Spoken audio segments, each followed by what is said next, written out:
Hi friends, నమస్తే.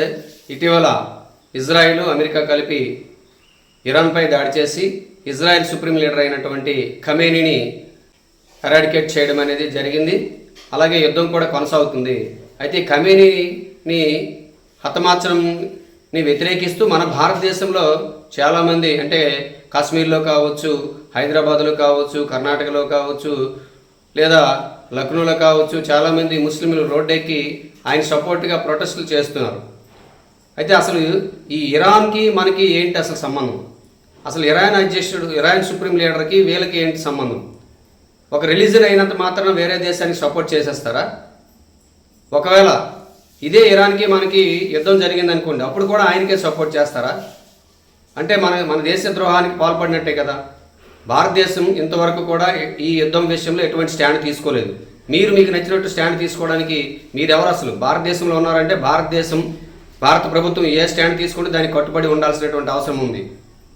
మరి అలా కాకుండా మీకు నచ్చినట్టు మీరు ఇక్కడ వ్యవహరిస్తామంటే ఇది కరెక్ట్ కాదు. అందరూ కాదు, కొద్దిమంది రోడ్డెక్కారు. ఆ రోడ్డెక్కిన వ్యక్తులకి ఖచ్చితంగా ప్రభుత్వం సరైనటువంటి బుద్ధి చెప్పాల్సినటువంటి అవసరం ఉంది. మరి ఇరాన్కి సపోర్ట్ చేస్తే మీకు నష్టం ఏంటని మీరు అనొచ్చు. అసలు ఏ దేశంకైనా మన ప్రభుత్వం ఎటువంటి స్టాండ్ తీసుకోనంత వరకు మనం ఎటువంటి పరిస్థితుల్లో సపోర్ట్ చేయాల్సినటువంటి అవసరం మనకు లేదు. ఒకవేళ ఇరాన్కి సపోర్ట్ ఎందుకు చేయకూడదు అని చెప్పాల్సి వస్తే 2017లో అణచివేయబడినటువంటి కాశ్మీర్లు అని పాకిస్తాన్ స్టాండ్కి మద్దతుగా ఇరాన్ ప్రకటించడం అనేది జరిగింది.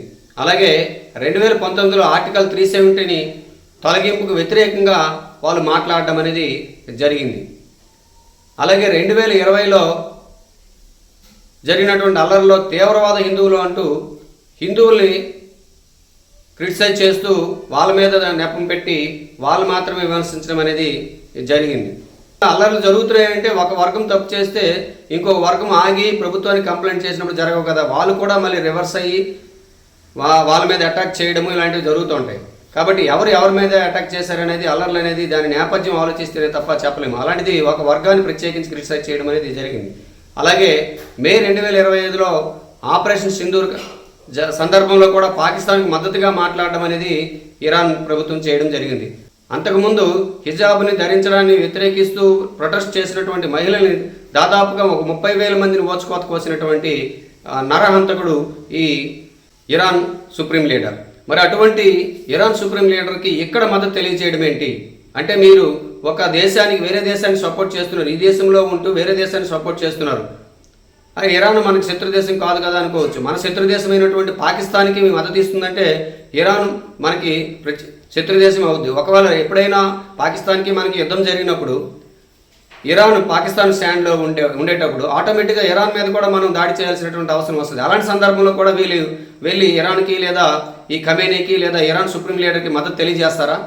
ఇటువంటి చర్యలు అనేవి ఖచ్చితంగా అందరూ ఖండించాల్సినటువంటి అవసరం ఉంది. ప్రభుత్వం కూడా వారి మీద చర్యలు తీసుకోవాల్సినటువంటి అవసరం ఉంది. భవిష్యత్తులో ఇటువంటివి పునరావృతం కాకుండా చూడాల్సినటువంటి అవసరం ఉంది. అవసరమైతే మరొక బలమైనటువంటి చట్టం కూడా తీసుకొని రావాల్సినటువంటి అవసరం ఉంది. మన దేశంలో ఏ మతస్థులైనా నివసించడానికి అవకాశం ఉంది, కానీ వేరే దేశానికి సపోర్ట్ చేసే హక్కు మీకు లేదు. కాబట్టి మీరు వేరే దేశాన్ని సపోర్ట్ చేస్తూ మీరు ప్రొటెస్టులు చేయడము, కొన్ని పార్టీలు అయితే ఏకంగా ఇరాన్ సపోర్ట్ చేయమని అంటున్నాయి. ఇరాన్ సపోర్ట్ చేయాల్సినటువంటి అవసరం మనకేముంది? ఇరాన్ సపోర్ట్ చేస్తూ మిగతా దేశాల దగ్గర వ్యతిరేకమైపోవాల్సినటువంటి అవసరం మనకేముంది?